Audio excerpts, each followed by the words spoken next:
जी का पंचमुखी रूप बहुत ही दिव्य और चमत्कारी माना गया है। मान्यता है इस रूप में बजरंगबली की पूजा करने से आपके जीवन में सुख शांति स्थापित होती है और सभी कष्ट दूर हो जाते हैं।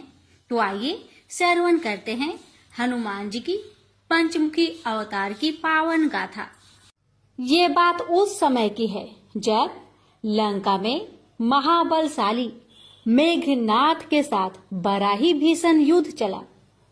अंततः मेघनाथ मारा गया। रावण जो अब तक मद में चूर था, राम सेना खास तौर पर लक्ष्मण का पराक्रम सुनकर थोड़ा तनाव में आ गया।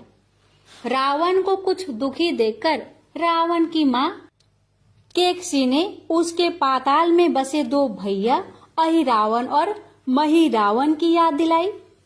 रावण को याद आया कि यह दोनों तो उसके बचपन के मित्र रहे हैं। लंका का राजा बनने के बाद उनकी सुध ही नहीं ले रही थी।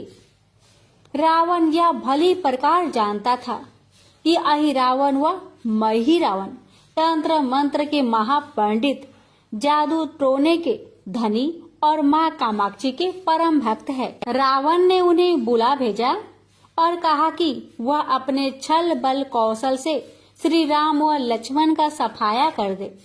यह बात दूतों के जरिए विभीषण को पता लग गई। युद्ध में अहिरावण व महिरावण जैसे परम मायावी के शामिल होने से विभीषण चिंता में पड़ गए। विभीषण को लगा कि भगवान श्री राम और लक्ष्मण जी की सुरक्षा व्यवस्था कड़ी करनी पड़ेगी। बहुत सोच विचार करके उन्हें लगा कि इसका जिम्मा हनुमान जी को ही सौंप देना चाहिए। राम लक्ष्मण जी का कुटिया लंका में सुबेल पर्वत पर बना हुआ था। हनुमान जी ने भगवान श्री राम की कुटिया के चारों ओर एक सुरक्षा का कवच खींच दिया था। कोई जादू टोना, तंत्र मंत्र का असर या मायावी राक्षस इसके भीतर नहीं घुस सकते थे। अहिरावण और महिरावण श्री राम और लक्ष्मण जी को मारने उनकी कुटिया तक पहुंचे, पर इस सुरक्षा घेरे के आगे उनकी एक ना चली, वह असफल रहे। ऐसे में उन्होंने एक चाल चली। अहिरावण विभीषण का रूप धर के कुटिया में घुस गया। राम और लक्ष्मण पत्थर के सपाट शिलाओं पर गहरी नींद से सो रहे थे। दोनों राक्षस ने बिना आहट के दोनों भाई भगवान राम और लक्ष्मण जी को उठा लिया और अपने निवास पाताल की ओर लेकर चल दिए। विभीषण लगातार सतर्क थे। उन्हें कुछ देर में ही पता चल गया कि कोई अनहोनी घट चुकी है। विभीषण को अहिरावण पर शक था। उन्हें राम लक्ष्मण की जान की चिंता बहुत सताने लगी। विभीषण ने हनुमान जी को महिरावण के बारे में बताते हुए कहा कि वे उसका पीछा करें। लंका में अपने रूप में घुसना राम भक्त हनुमान के लिए ठीक न था। सो उन्होंने पंछी का रूप धारण कर लिया और पंछी का रूप में ही निकुंभला नगर में पहुंच गए। निकुंभला नगरी में पंछी रूप धरे हनुमान जी ने कबूतर और कबूतरी को आपस में बात करते हुए सुना। कबूतर और कबूतरी एक दूसरे से कह रहे थे कि अब रावण की जीत पक्की है। रावण व महिरावण राम लक्ष्मण को बलि चढ़ा देंगे, बस सारा युद्ध समाप्त हो। कबूतर की बातों से ही बजरंगबली को पता चला कि दोनों राक्षस राम और लक्ष्मण को सोते में ही उठाकर कामाक्षी देवी को बलि चढ़ाने पाताल लोक ले गए हैं। हनुमान जी वायु के वेग से रसातल की ओर बढ़े और तुरंत वहां पहुंचे। हनुमान जी को रसातल के प्रवेश द्वार पर एक अद्भुत पहरेदार मिला। इसका आधा शरीर बानर का और आधा शरीर मछली का था। उसने हनुमान जी को पाताल में प्रवेश करने से रोक दिया। द्वार पर हनुमान जी से बोला कि मुझको परास्त किए बिना तुम्हारा भीतर जाना संभव नहीं है। दोनों में घमासान लड़ाई हुई। हनुमान जी के आशा के विपरीत यह बड़ा ही बलशाली और कुशल योद्धा निकला। दोनों ही बड़े बलशाली थे। दोनों में बहुत भयंकर युद्ध हुआ। परंतु वह बजरंग बली के आगे टिक नहीं सका। आखिरकार हनुमान जी ने उसे परास्त कर दिया और उस द्वारपाल की प्रशंसा करने से अपने आप को रोक नहीं पाए। तब हनुमान जी ने उस वीर से पूछा कि हे वीर, तुम कौन हो? अपना परिचय तो दो। तुम्हारा स्वरूप भी कुछ ऐसा है कि उसे देखकर मुझे कौतूहल हो रहा है। उस वीर ने उत्तर दिया, मैं हनुमान का पुत्र हूँ और एक मछली से पैदा हुआ हूँ। मेरा नाम है मकरध्वज। हनुमान जी ने यह सुना तो बड़े ही आश्चर्य में पड़ गए। वह वीर की बात सुनने लगे। मकरध्वज ने कहा, लंका दहन के बाद हनुमान जी समुद्र में अपनी अग्नि शांत करने के लिए पहुंचे। उस समय उनके शरीर से गिरते पसीने में से एक बूंद मेरी माँ के मुख में चला गया और उसी से मेरी माँ गर्भवती हो गई। उसी से मेरा जन्म हुआ है। हनुमान जी ने जब यह सुना तो मकरध्वज को बताया कि वह कोई और नहीं, स्वयं हनुमान है।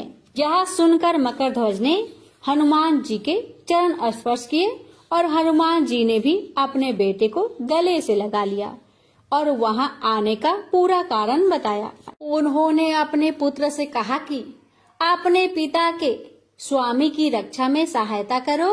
मकरध्वज ने हनुमान जी को बताया कि कुछ ही देर में राक्षस बलि के लिए आने वाले हैं।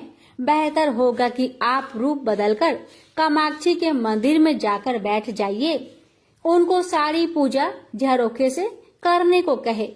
हनुमान जी ने पहले तो मधुमक्खी का भेष धारण कर माँ कामाक्षी के मंदिर में घुस गए। हनुमान जी ने माँ कामाक्षी को नमस्कार कर सफलता की कामना की और फिर पूछा, हे माँ, क्या आप वास्तव में श्री राम जी और लक्ष्मण जी की बलि चाहती हैं? हनुमान जी के इस प्रश्न पर माँ कामाक्षी ने उत्तर दिया कि नहीं, मैं तो दुष्ट अहिरावण व महिरावण की बलि चाहती हूँ। यह दोनों मेरे भक्त तो है, पर अधर्मी और अत्याचारी भी है। आप अपने प्रयत्न करो, सफल रहोगे। मंदिर में 5 दीप जल रहे हैं, अलग अलग दिशाओं और स्थान पर। माँ ने कहा, यह दीप अहिरावण ने मेरी प्रसन्नता के लिए जलाए हैं। जिस दिन इस 5 दीपक को एक साथ ही बुझा दिया जाएगा, उस दिन इन दोनों राक्षस का अंत सुनिश्चित हो जाएगा। इस बीच गाजे बाजे का शोर सुनाई पड़ने लगा। अहिरावण महिरावण बलि चढ़ाने के लिए आ रहे थे। हनुमान जी ने अब माँ कामाक्षी का रूप धरा। जब अहिरावण और महिरावण मंदिर में प्रवेश करने ही वाले थे कि हनुमान जी का महिला स्वर गूंजा। हनुमान जी बोले, मैं कामाक्षी देवी हूँ और आज मेरी पूजा झरोखे से करो। झरोखे से पूजा आरंभ हुई। ढेर सारा चढ़ावा माँ कामाक्षी को झरोखे से चढ़ाया जाने लगा। अंत में बंधन बलि के रूप में राम लक्ष्मण जी को उसी में डाला गया। दोनों बंधन में बेहोश थे। हनुमान जी ने तुरंत उन्हें बंधन मुक्त किया। अब पाताल लोक से निकलने की बारी थी, पर उससे पहले माँ कामाक्षी के सामने अहिरावण महिरावण की बलि देकर उनकी इच्छा पूरी करनी थी और दोनों राक्षसों को उनके किए की सजा भी देना था। अब हनुमान जी ने मकरध्वज को कहा कि वह अचेत अवस्था में लेटे हुए भगवान राम और लक्ष्मण का खास ख्याल रखे और उसके साथ मिलकर दोनों राक्षसों के खिलाफ युद्ध छेड़ दिया। पर यह युद्ध आसान नहीं था। अहिरावण और महिरावण बड़ी मुश्किल से मरते तो फिर 5-5 के रूप में जिंदा हो जाते। इस विकट स्थिति में मकरध्वज ने बताया कि अहिरावण की एक पत्नी नाग कन्या है। अहिरावण उसे बलात्कार लाया है। वह उसे पसंद नहीं करती, पर मन मार के उसके साथ है। वह अहिरावण की राज जाननी होगी। उससे उसकी मौत का उपाय पूछा जाए।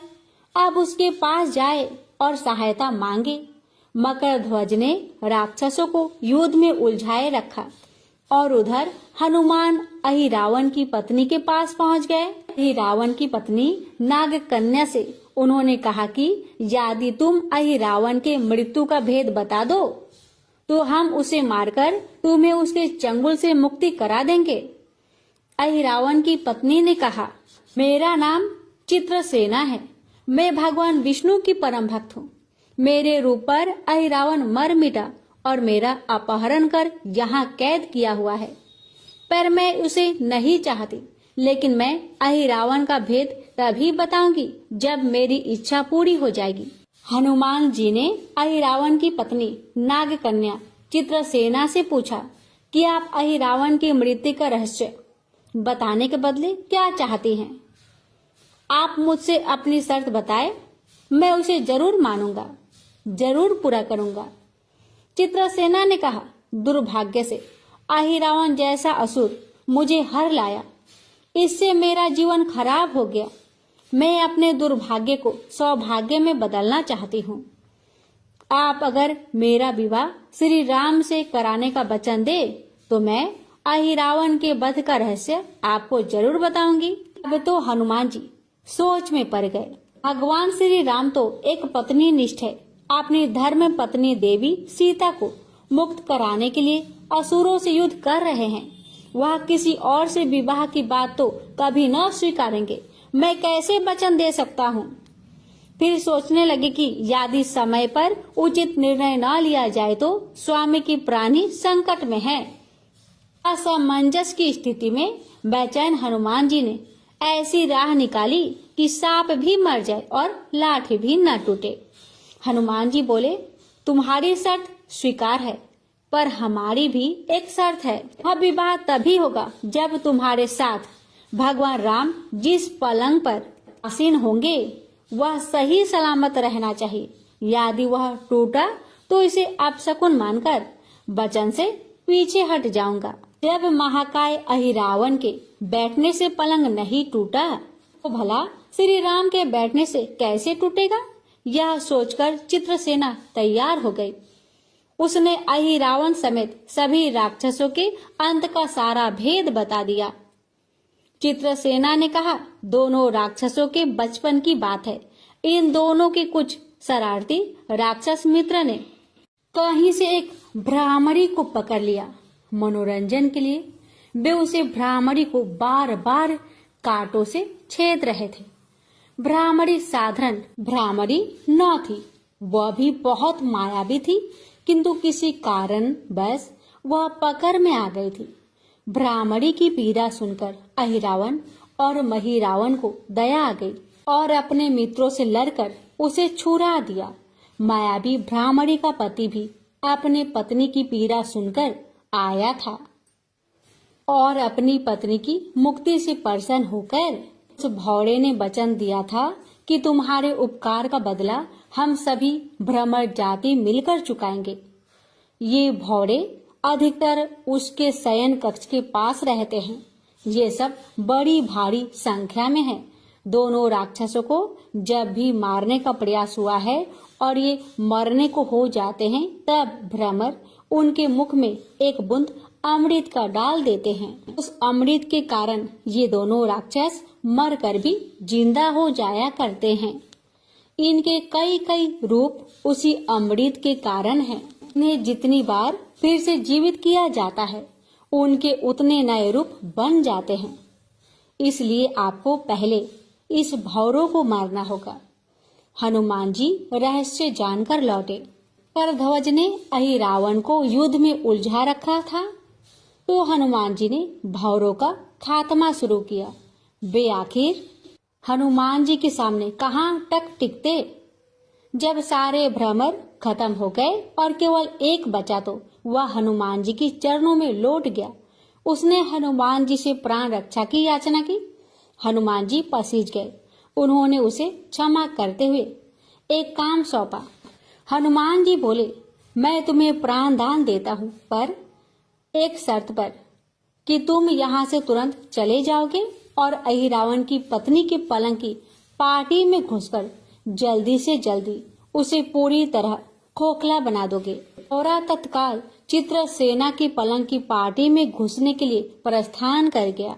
और अहिरावण और महिरावण को अपने चमत्कार के लुप्त होने से बहुत अचरज हुआ और उन्होंने मायावी युद्ध जारी रखा।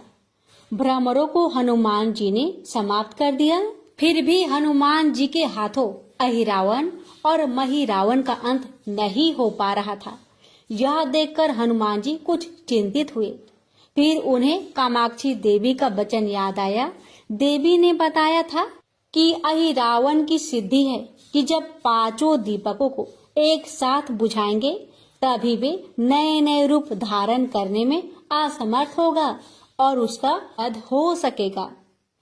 हनुमान जी ने तत्काल पंचमुखी रूप धारण कर लिए। उत्तर दिशा में वाराह मुख, दक्षिण दिशा में नरसिंह मुख, पश्चिम में गरुड़ मुख, आकाश की ओर हयग्रीव मुख एवं पूर्व दिशा में हनुमान जी का मुख। उसके बाद हनुमान जी ने अपने पांचों मुख द्वारा एक साथ पांचों दीपक को बुझा दिए। अब उनके बार बार पैदा होने और लंबे समय तक जिंदा रहने की सारी आकांक्षाएं समाप्त हो गई। अब हनुमान जी के हाथों से महिरावण और अहिरावण दोनों मारे गए। इसके बाद उन्होंने श्री राम और लक्ष्मण जी की मूर्छा दूर करने के लिए उपाय किए। दोनों भाई होश में आ गए।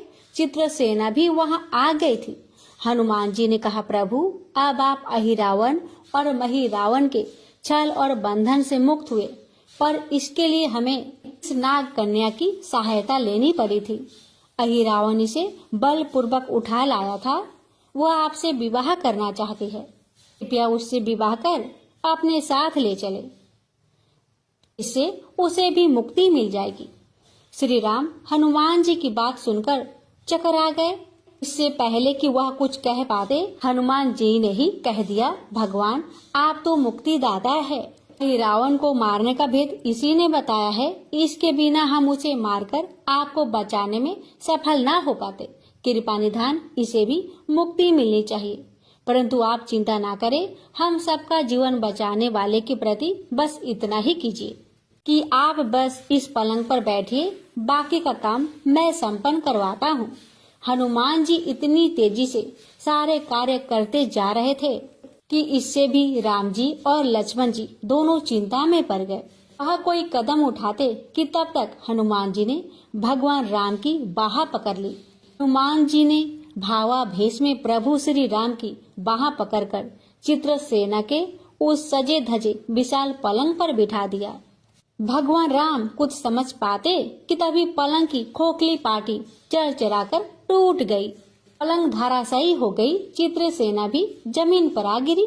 हनुमान जी हंस पड़े और फिर चित्रसेना से बोले, अब तुम्हारी शर्त तो पूरी हुई नहीं, इसलिए यह विवाह नहीं हो सकता।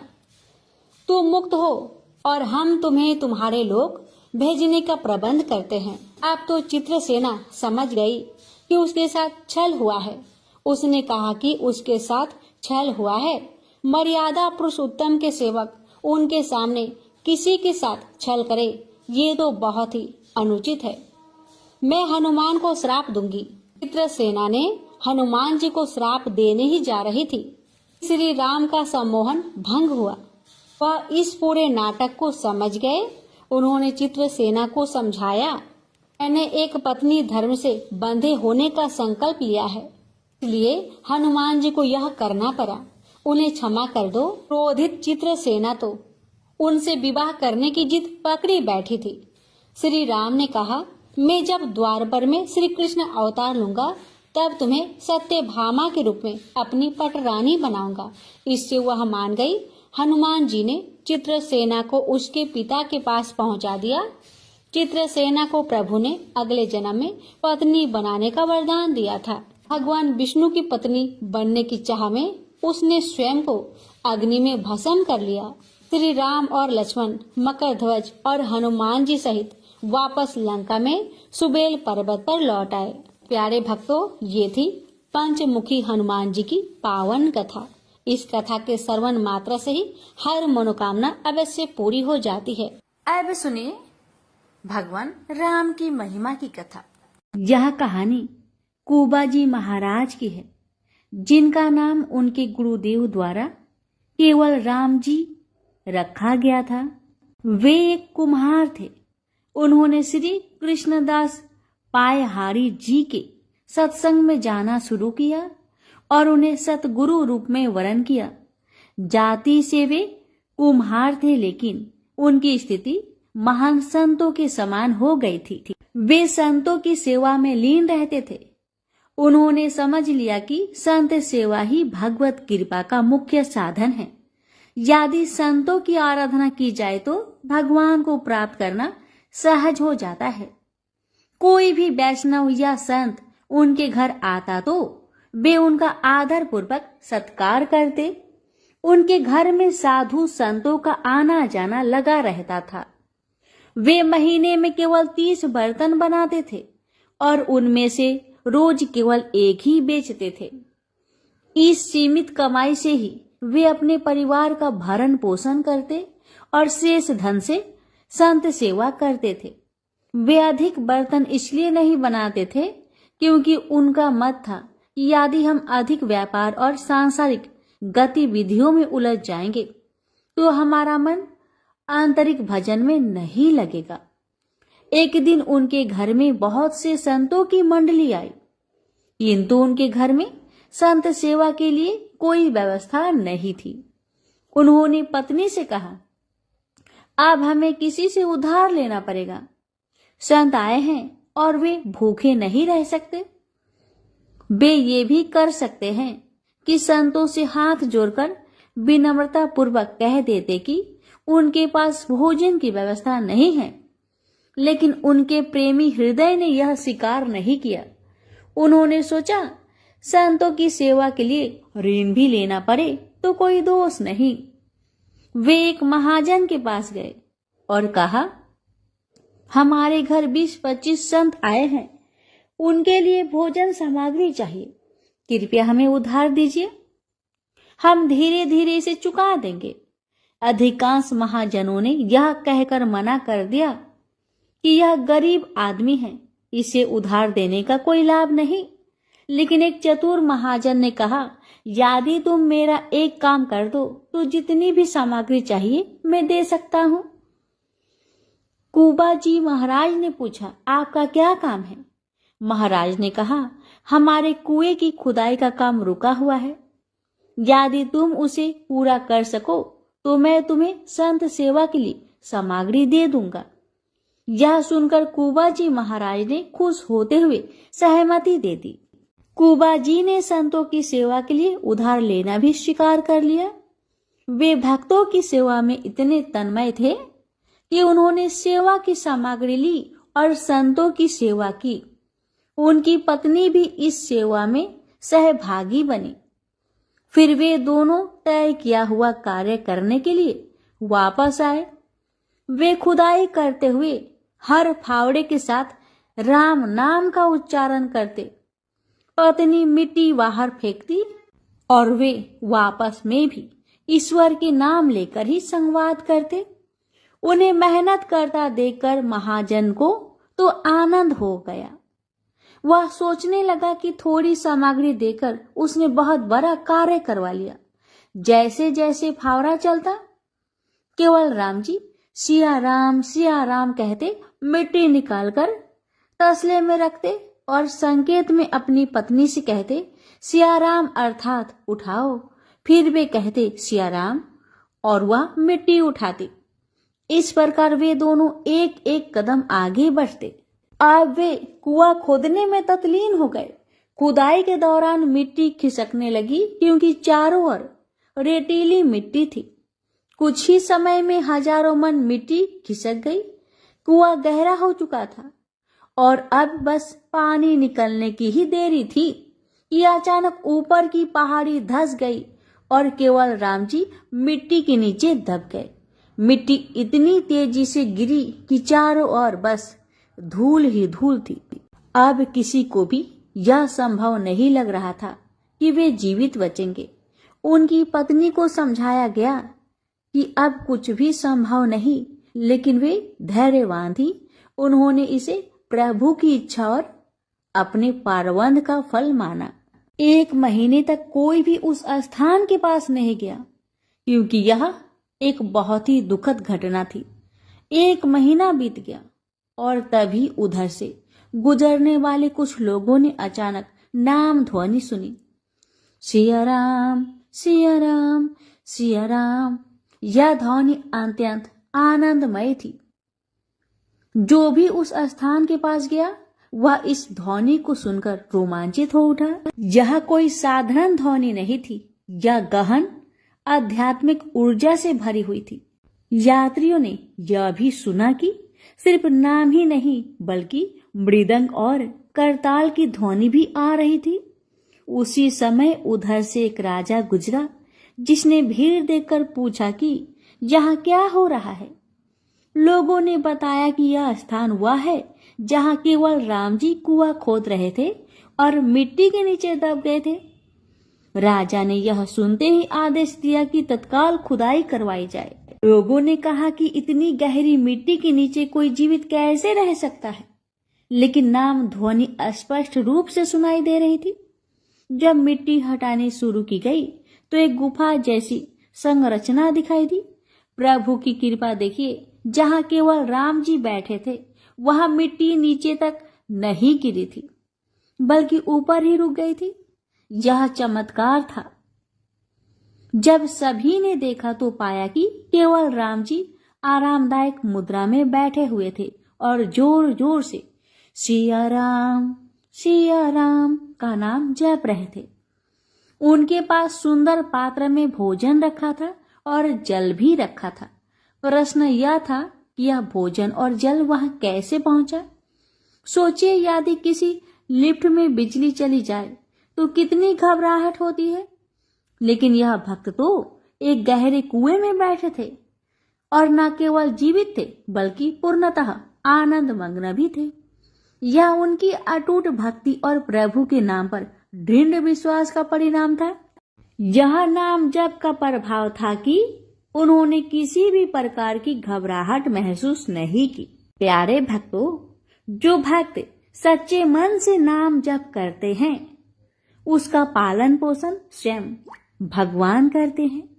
जब खुदाई पूरी हुई तो सभी ने देखा कि केवल राम जी सुरक्षित थे। बस उनकी पीठ पर हल्की चोट आई थी, लेकिन वे पूर्णतः स्वस्थ थे। वे पूरे 1 महीने से उस स्थान पर थे और फिर भी उनके पास जल और भोजन उपलब्ध था। अब तो नगर के लोग दौड़ दौड़ कर आ रहे थे। अलग अलग गांव से लोग भेंट लेकर आ रहे थे।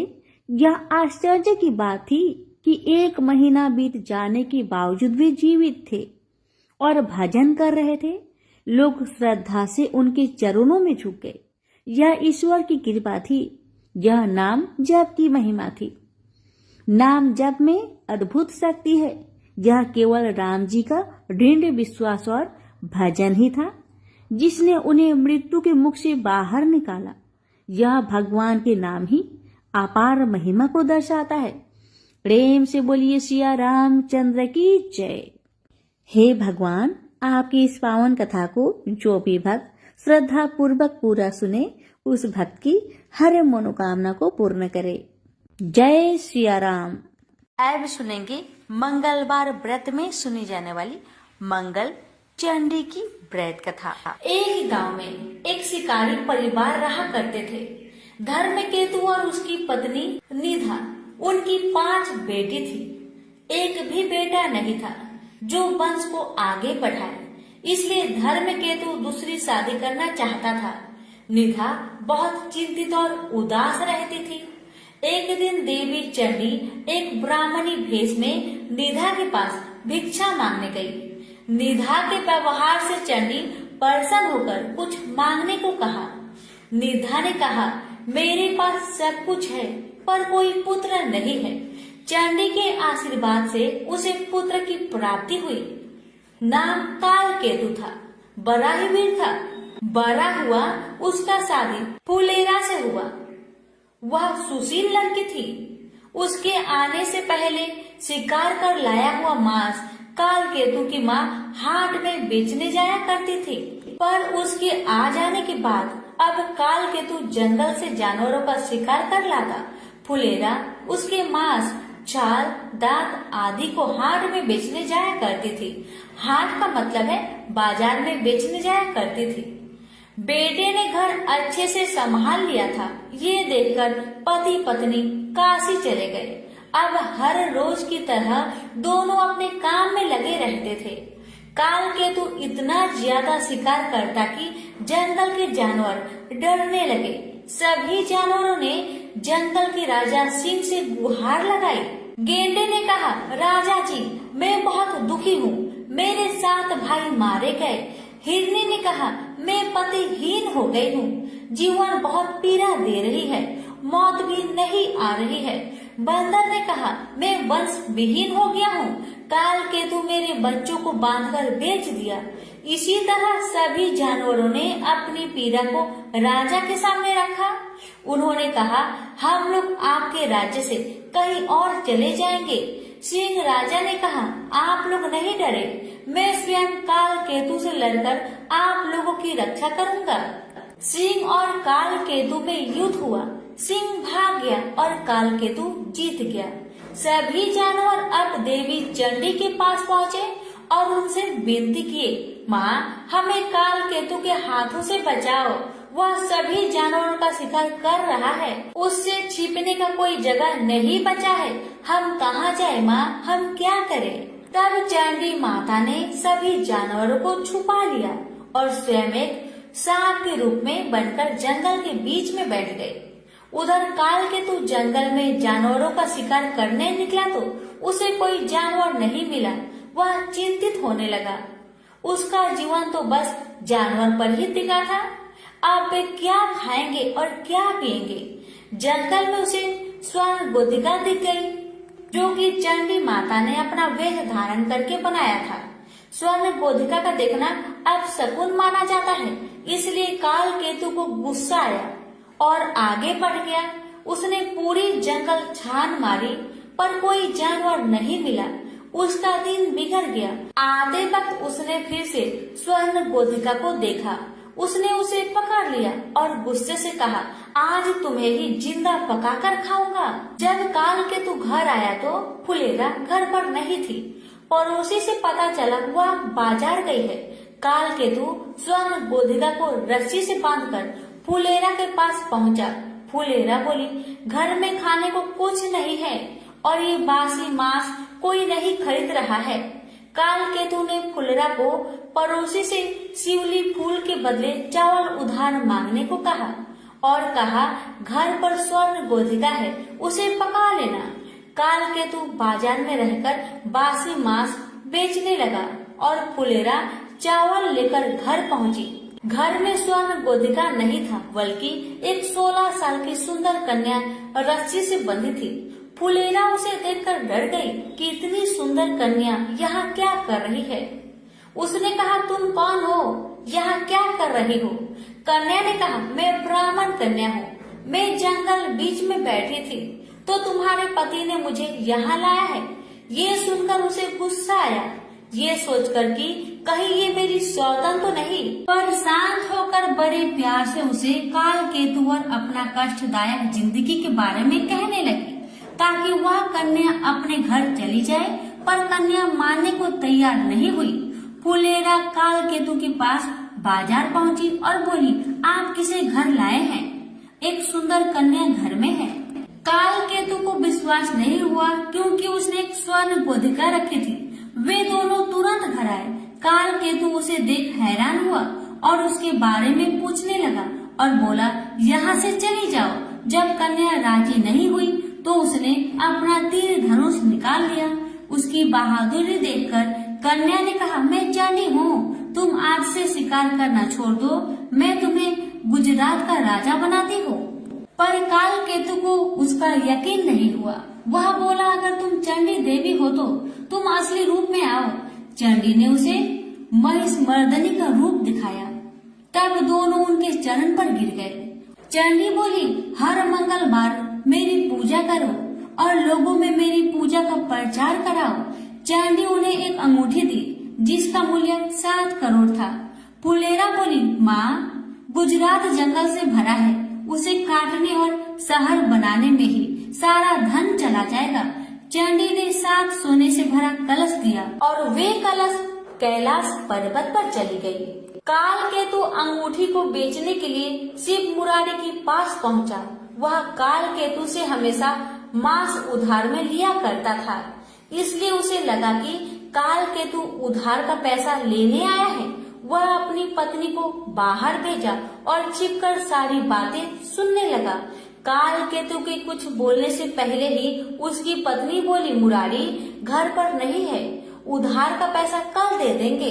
काल केतु बोला, आप पैसा कल दे देना, मैं तो ये अंगूठी तुड़वाने आया था, अब दूसरे दुकानदार के पास जाना पड़ेगा। इतना सुनकर मुरारी दौड़ते हुए आया और अंगूठी देखा और झूठ बोला कि ये अंगूठी पीतल का है। उसने सोचा झूठ बोलकर वह अंगूठी स्वयं हड़प लेगा। काल केतु ने सोचा कि अंगूठी देवी को ही लौटा देगा। रात में चंडी ने मुरारी को सपने में अंगूठी का उचित मूल्य देने को कहा। उसने दूसरे दिन काल केतु को 7 कोटि रुपए दिए। काल केतु गुजरात के जंगल को कटवाने के लिए मजदूर लगवाया।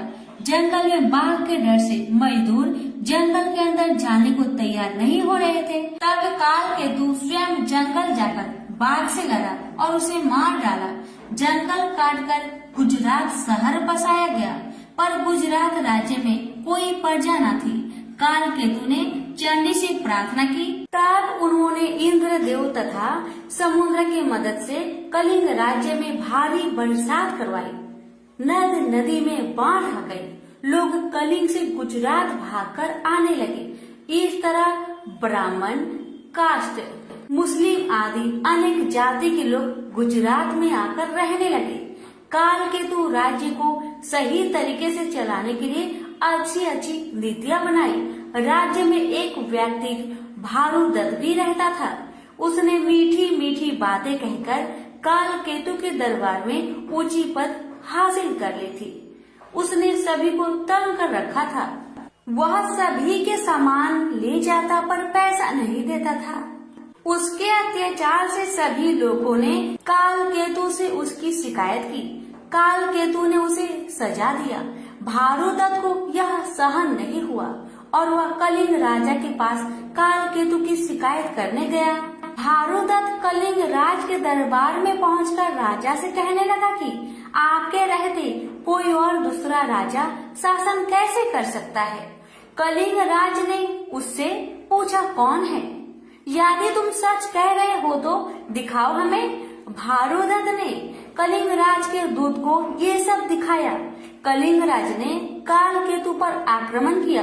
दोनों के बीच भीषण युद्ध हुआ, पर काल केतु हार गया। उसे काल कोठरी में डाल दिया गया।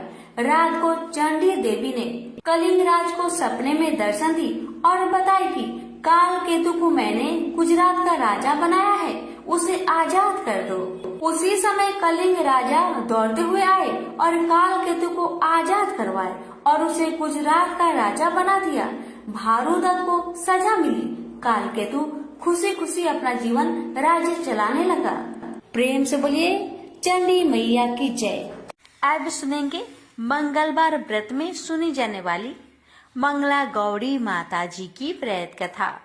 इन सभी कथाओं को जो भक्त श्रद्धा और भक्ति के साथ पूरा सुनता है, उसकी हर मनोकामना अवश्य पूर्ण होती है। एक नगर में एक व्यापारी अपनी पत्नी के साथ सुखी से जीवन व्यतीत कर रहा था। उसे धन दौलत की कोई कमी नहीं थी और वह खुशहाल जिंदगी बिता रहा था। लेकिन उस व्यापारी को एक ही दुख था कि उसके कोई संतान नहीं थी। इसलिए सारी सुख सुविधाएं होते हुए भी दोनों पति पत्नी खुश नहीं थे। दिन रात पूजा पाठ में लगे रहते थे, ये उम्मीद से क्या पता भगवान उनकी सुनी गोद भर दे। भगवान ने उनकी प्रार्थना सुनी भी। उनकी पूजा अर्चना करने के बाद उन्हें पुत्र का वरदान प्राप्त हुआ।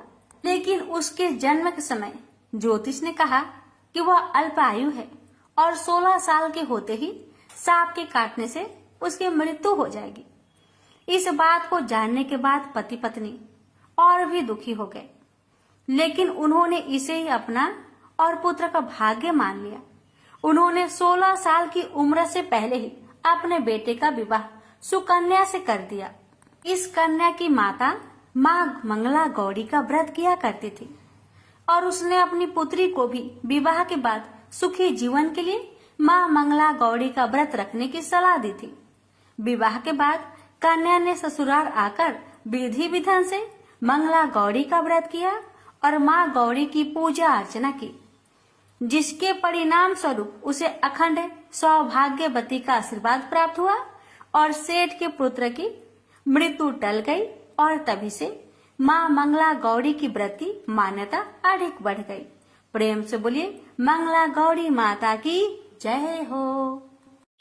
प्राचीन काल में कुरु देश में श्रुत कीर्ति नामक एक राजा शास्त्र ज्ञाता, कीर्तिमान तथा शत्रु रहित था। वह 64 कलाओं को जानने वाला तथा धनुर्विद्या में निपुण था। उसके यहाँ संसार की किसी वस्तु की कमी न थी। कमी थी तो केवल एक संतान की। संतान प्राप्ति के लिए वह दिन रात यत्न करता था। उसने संतान के लिए देवी की आराधना भी की। एक दिन देवी ने उसकी आराधना से प्रसन्न होकर उसे साक्षात दर्शन दिए और कहा, हे श्रुत कीर्ति, वर मांगो। राजा श्रुत कीर्ति ने कहा, माँ, यदि आप मुझ पर प्रसन्न हैं तो मुझे एक पुत्र दीजिए। आपकी कृपा से मेरे यहाँ धन्य धान्य आदि किसी चीज की कमी नहीं, बस एक कमी है तो पुत्र सुख की। इसको छोड़कर मेरे यहाँ सब आनंद है। राजा के ऐसे कहने पर देवी मुस्कुराई और उन्होंने कहा, राजन, तुमने एक दुर्लभ वस्तु की याचना की है, फिर भी तुमको पुत्र मैं अवश्य दूंगी। लेकिन तुम मेरी बात को ध्यान देकर सुनो।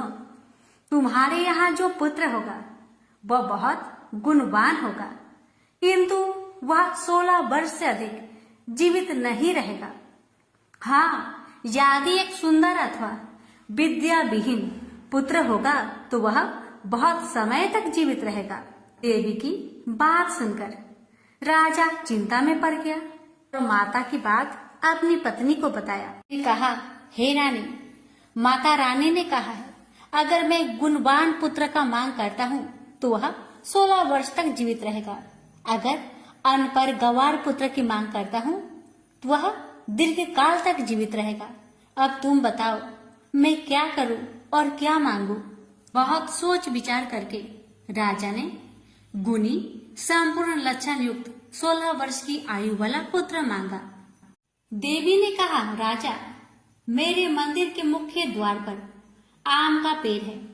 मेरी आज्ञा है कि तुम उस पेड़ से एक आम तोड़कर अपनी रानी को खाने के लिए दे दो और उसको खाने से ही रानी का गर्भ अवश्य ठहरेगा। राजा ने प्रसन्न होकर देवी के मंदिर के मुख्य द्वार पर जो आम का पेड़ था वहां से एक आम तोड़कर अपनी पत्नी को खाने के लिए दिया। रानी ने भी माँ मंगला गौरी के आदेश अनुसार फल खाया और 10 मास के पश्चात उसके यहाँ देव पुत्र तुल्य पुत्र पैदा हुआ।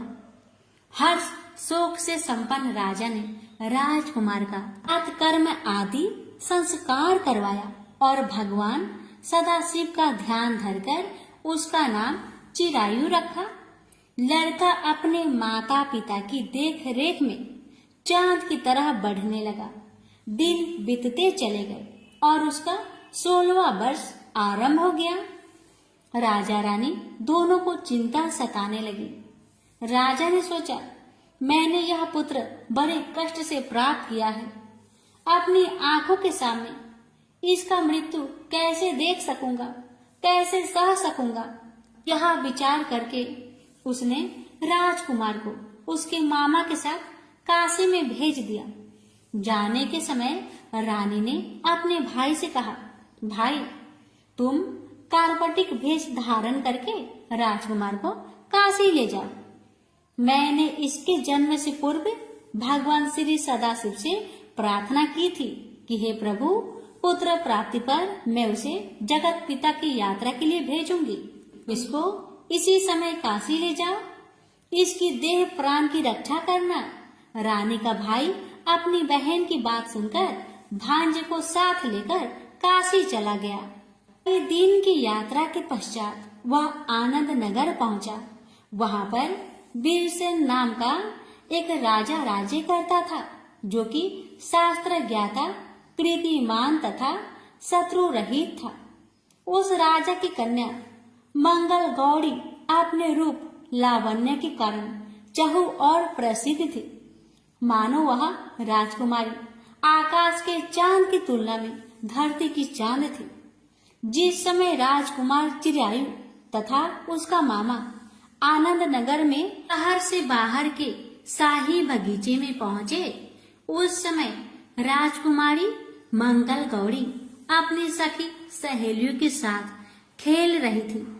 राजकुमार चिरायु तथा उसका मामा खेलती हुई लड़कियों को देखने लगे। खेलती हुई लड़कियों में से एक ने क्रोध में भरकर राजकुमार को गाली दिया। बालिका को क्रोधित और दुर्वचन कहते देखकर राजकुमारी ने उस बालिका से कहा, हे सखी, तुम गाली क्यों दे रही हो? तुम दुर्वचन क्यों कहती हो? मेरे संग अयोग्य वाणी बोलने वाली कोई भी स्त्री नहीं है। देखो, मंगला गौरी के प्रसाद एवं मंगला गौरी व्रत के प्रभाव से मेरे हाथ से जिसके माथे पर चावल गिर जाए, उसके साथ मेरा विवाह हो जाने पर यदि वह थोड़ी आयु वाला है तो भी चिरायु हो जाएगा। इसके बाद सब बालिकाएं अपने अपने घर को लौट गई। उस दिन राजकुमारी का विवाह वाहिक देश के ढिंड धर्मा राजा के पुत्र सुकेतु नाम वाले राजकुमार से होने वाला था। लेकिन सुकेतु मूर्ख, कुरूप तथा बहरा था। वर पक्ष वाले उसकी बजाय विवाह मंडप में अन्य अच्छा वर ले जाने की इच्छा प्रकट कर चुके थे। विवाह के पश्चात सुकेतु के बजाय प्रस्तुत वर को भगा दिया जाएगा और सुकेतु वाहिक देश को अपनी पत्नी लेकर लौट जाएगा। ऐसा विचार करके वर पक्ष के कुछ आदमी चिरायु के पास जाकर उसके मामा से कहने लगे, यह बालक तुम हमें दे दो, इसके द्वारा हमारा कार्य सिद्ध होने वाला है। इस भूमि पर परोपकार जैसा अन्य कोई धर्म नहीं है। उन लोगों की बात सुनकर चिरायु का मामा प्रसन्न हो गया, क्योंकि वह बगीचे में मंगल गौरी की बात सुन चुका था। उसने वर पक्ष वालों से कहा, आप लोग इस लड़के को क्यों चाहते हैं? विवाह के लिए वस्त्र गहने आदि तो मांगे जा सकते हैं, लेकिन कोई वर थोड़े ही मांगा जाता है। फिर भी मैं आपकी बात रखता हुआ लड़का को दे रहा हूँ। वर पक्ष राजकुमार चिरायु को विवाह मंडप में ले गए और विवाह के कार्य सिद्ध हो गया। जब सप्तपदी आदि कार्य होने के बाद रात में राजकुमार मंगल गौरी के साथ सोया, तभी उसका 16वां वर्ष समाप्त हो रहा था। ठीक उसी समय काल साप के रूप में वहां आया। संयोग बस उसी समय राजकुमारी की नींद खुल गई और वह सांप को देखकर मारे भय के कांपने लगी। फिर उसने भय त्याग कर सांप की पूजा की, पीने के लिए उसे बहुत सा दूध दिया, प्रार्थना की दीन वाणी से, उसकी स्तुति की। मंगल गौरी ने कहा, मैं उत्तम व्रत करूंगी, मेरे पतिदेव जीवित हो जाए और चिरंजीवी हो। देखते ही देखते सांप कमंडल में प्रवेश कर गया। अपनी कुछ की चोली से राजकुमारी ने कमंडल का मुख बांध दिया। उस समय राजकुमार अपने शरीर के अंगों को ऐंठते हुए जागकर उठकर बैठ गया।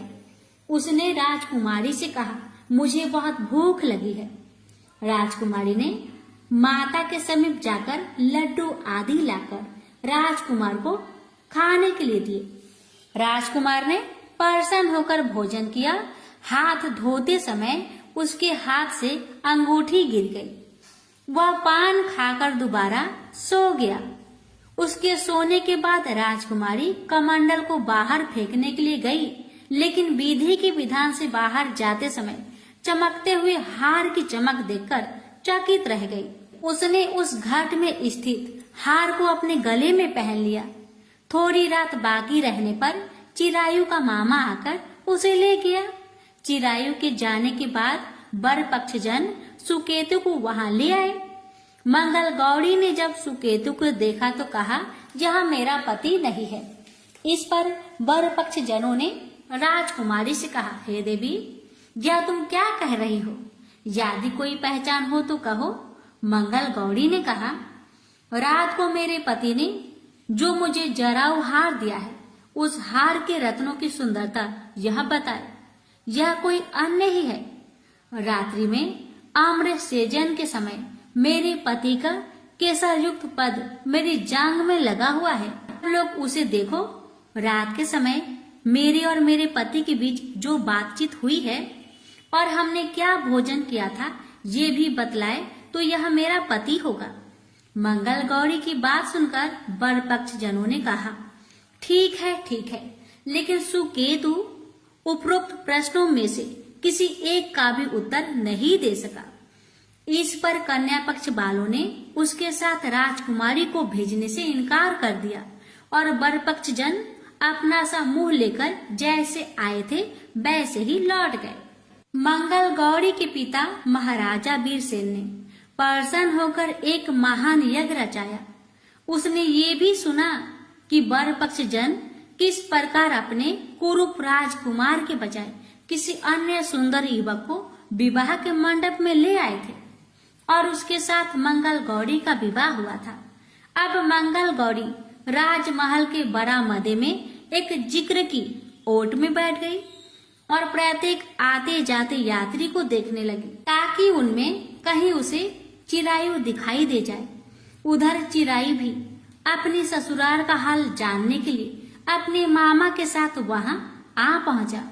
जो ही वह चिक के सामने से गुजरा, मंगल गौरी ने उसे देखकर कहा, पिताजी, मेरे पति आ गए हैं। राजा ने तुरंत ही मामा भांजे को राजभवन के भीतर बुलवा भेजा। मंगल गौरी की बताई हुई सब निशानियां चिरायु में मौजूद थी। राजा ने वस्त्र भरण अवश्य, गज रथ तथा अन्य बहुत सी चीजों के साथ मंगल गौरी चिरायु के साथ कर दी।